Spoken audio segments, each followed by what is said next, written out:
Did you know you can turn one embossing folder into at least 5 completely different card designs? If you want elevated high-impact cards without buying more supplies, this video will give you plenty of ideas for how to do that. Today, I'll show you how to maximize your supplies by combining a single embossing folder with stencils, inks, shimmer paste, and even pattern paper to make your embossed cards a lot more interesting. So let's dive in. Before getting started on the first card, let me show you how I store my embossing folders. Although the back of the packaging has a picture of its design, I prefer to have an embossed sample on hand. I just use lightweight cardstock for this purpose because even if the paper cracks a little, it doesn't matter since I just want to see what the embossed texture looks like. I simply slip the embossed sample back into the packaging for easy reference. This is the embossing folder I'm using for my first project, and you may have seen this technique already, but I'll be using a second embossing folder to create dimension by double embossing. To get started, I'm using some heavyweight cardstock as that minimizes cracking, and I'll spritz the embossing folder lightly with water before running it through the machine. By the way, if you're wondering, I like to note down the cutting sandwich if the embossing folder isn't a Spellbinders one, as the thicknesses differ between brands. For this particular folder, I'll need to use plates A, B, the embossing folder with the cardstock inside, plate C, and a piece of heavyweight watercolor paper because it adds good pressure. Now, before I proceed, I'll spritz some water on the inside of the folder.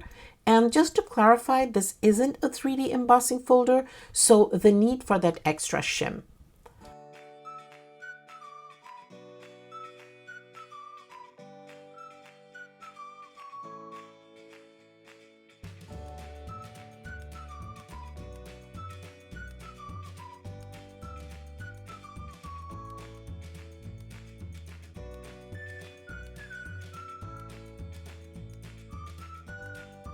Both sides of this design are nice, but I'll use the embossed side for this card. Next, I'll run it through the Ultimate embossing folder to create the main focal point. But before doing that, I'd like to add a touch of visual texture. I'll be using Misty Coast from Pinkfresh Studio, and it's a very light gray ink. I apologize I wasn't completely within the camera frame, but I'm just applying the ink here very lightly over the surface. I don't mind if the application isn't perfectly even because a little imperfection can add a distressed look, which I actually quite like. Here's the tip. I like to spray my cardstock or my embossing folders with a light misting of water because that helps create more definition and prevents the cardstock from cracking. But since I have ink on the front of my card, I don't want it to bleed, so I'm only going to spray the bottom inside portion of the embossing folder. I'll then place the cardstock where I want the design to appear. It might be a little difficult for you to see, but I have a beautiful impression here. Because I used a standard 2D embossing folder, some of the dot embossing is less pronounced, but I can still see a bit of texture because the inking helps bring out the detail a lot better. Now I'll use a flat foam blender to apply ink to the floral design. A flat foam blender is best since it doesn't get inside the indentations. I want to enhance the outlines of the design, so I'll use 2 shades darker to make the design stand out more. I'm being very light-handed during this process to avoid pressing ink into the indentations, even though I'm using a flat foam. I want the ink to stay on the raised areas only. It's important to be patient here because you can add multiple layers of ink. You can't easily remove it once applied. By using a light touch with the flat foam blender, I'm achieving a nice balance. It would have been ideal to use a 3D folder for a more pronounced background effect with the dots, but I don't have one subtle enough not to distract from the main design. Now I have a beautiful piece with a subtle texture in the background. Stay tuned until the end to see how I finish off the cards. For this next card, I'll be using the same Altenew folder as before, but I also incorporate this stencil to create additional visual texture on the background. You can use both stencils and embossing folders to add more dimension to your card. This is a 6x6 inch panel, and I'll need to secure the stencil with some tape to ensure it doesn't move. I'll begin with the lighter orange where the flower will land because that's where I want the orange to go. I'm using Peach Bellini from Gina K for this area.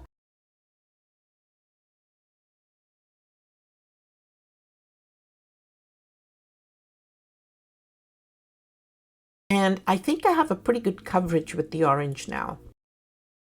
Next, I'll use Ocean Mist. I'm opting for foam blenders again instead of a bristle brush because I haven't used my pixie spray and I'm concerned the bristles might go underneath the intricate stencil and not produce a crisp impression. I'm focusing mostly on the area around where the flower will be because I want the edges to be a little faded, and I'll also add a frame later on, so I'm not overly worried about the edges. I'll show you the finished card in the end, of course. Gina K inks tend to smooth out and lighten a bit after drying, so I'll apply a little more pigment now to ensure the visual texture remains visible. I'll go over the orange slightly to blend the colors and use the orange again to soften any harsh lines. All right, I'm happy with that, and this looks beautiful. I'm using heavyweight cardstock as I mentioned earlier, and this will be perfect for embossing with a 3D folder. Since I have ink on top, I won't be spritzing water directly on it. Instead, I'll spritz it from the bottom, and that should be good enough. Now, I want to line this up properly. I'm loving the embossing, but obviously it doesn't look like much right now. So I'll use a darker orange, which is sweet mango, for the flower, and I'll add turquoise sea to add more definition to the foliage. I'm trying to keep the orange restricted to the flower, but the areas that are looking a little muddy, I'll cover up later with some gold accents. I just realized I'm using a dome foam for this instead of my flat blenders because that would have been ideal. So I'll just be very gentle and light-handed with the application.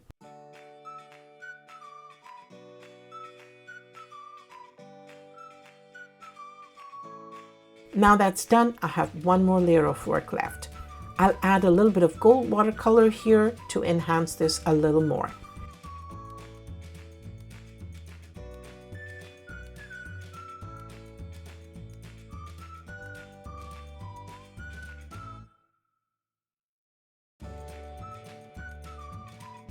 I needed the watercolor a bit thicker, but I added a little too much water, so I'll need to go over this again to hide the brown. I'll also add some random accents here and there.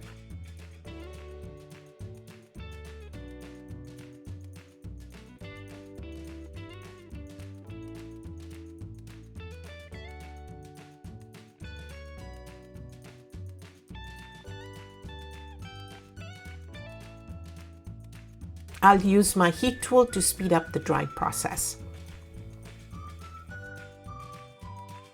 Here's another tip. Since I've added quite a bit of moisture to the card with the watercolor and the water spritzing, I'll emboss this once more to restore the details and definition of the embossing.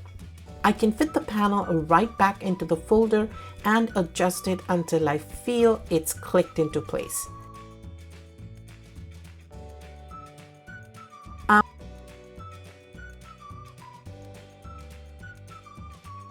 I'm also making sure that the outlines align by looking from the top.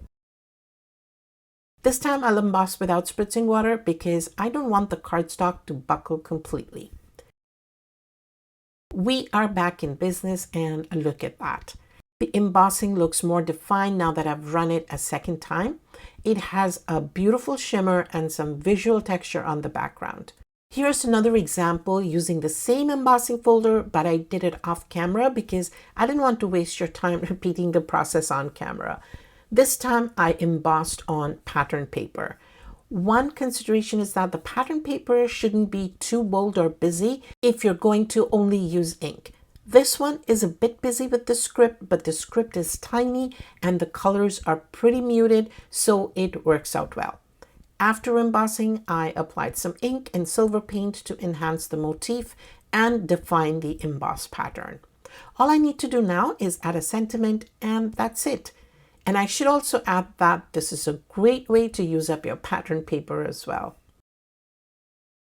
For the next technique, I'll be using another Altenew stencil. I'll be doing an ink resist technique, so let me start by securing the stencil with some tape. I'll smoosh the embossing ink through the stencil and see if that yields good results. I'll make sure that the ink gets through the openings as best as I can. I'll add a second layer of embossing ink with a foam blender for this because I want to ensure I've applied sufficient ink. If you try this technique, ensure your embossing ink pad is nice and juicy. The juiciness is important to allow the ink to transfer effectively. I'm trying to squeeze the ink in as much as I can.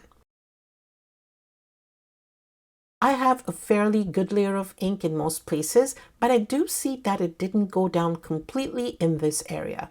It's a little faint, but I can't go back and reapply the ink now, so I'll have to live with it.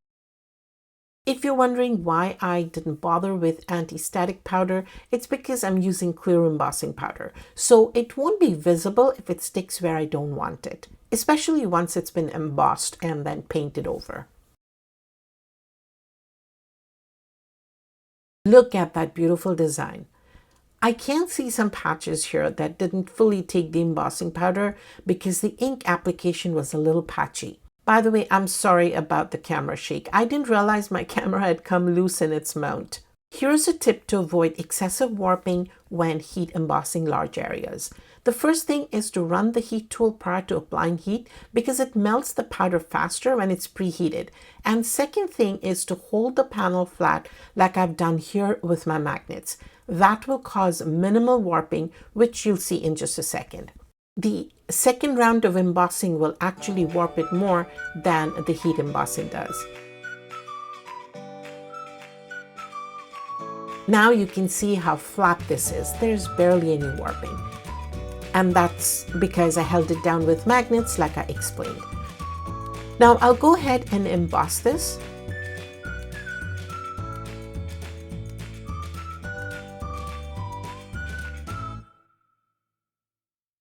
And again, it doesn't look like much right now, but that will change.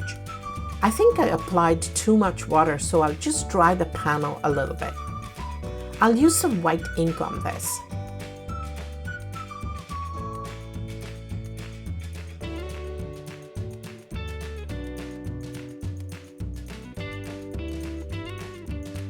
Since the embossing powder resists ink, once the white ink dries a little bit, I'll wipe off the excess to bring back the pattern.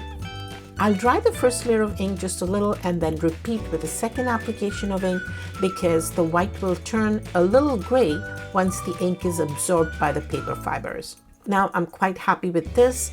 Look at how pretty it looks, especially with the damask pattern in the background. I do see some ink smudges, so I'll try to remove that with my eraser, although it won't go away completely, but it might improve it. Now I'll use my rag and try to remove the excess ink from the embossing.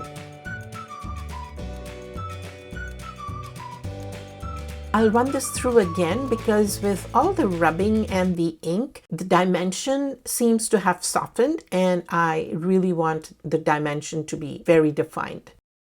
There we are. To finish this off, I'll use a little bit of shimmer paste, very little actually, to bring out the pattern even more. I'll apply the paste with my finger, almost like using a gilding wax to bring out the details in the raised areas. I'm ensuring there are no globs of paste, which is why I'm rubbing it off on this lid first. While the ink adds a little definition to the indentations, the paste adds the contouring. Unfortunately, I'm getting a little bit of the paste on the background because of my fat fingers.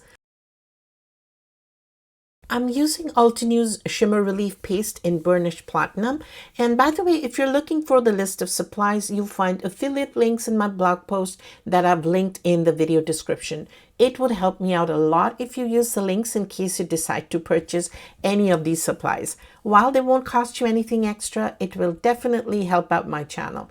Thank you so much if you decide to support me today. Here we go. This panel has a multi-level shine with a metallic look, and I'm absolutely loving it. Here's how I finished the cards. I created a washi tape background using a strip of Altenew washi tape adhered to lightweight cardstock. After that, I cut out the background panel. I used Spellbinder's Fog cardstock for this project. I also added a sentiment from my stash along with some black gems for a touch of sparkle. That's it, a little shimmer and shine.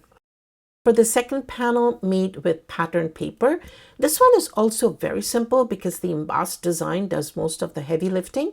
I just added a few sparkly gems from Michaels and matted the panel with Spellbinder's Teal Topaz cardstock and mounted it on a Spellbinder's Fog card base. I added this pre-made sentiment from Pinkfresh Studio, and it was so easy to put together.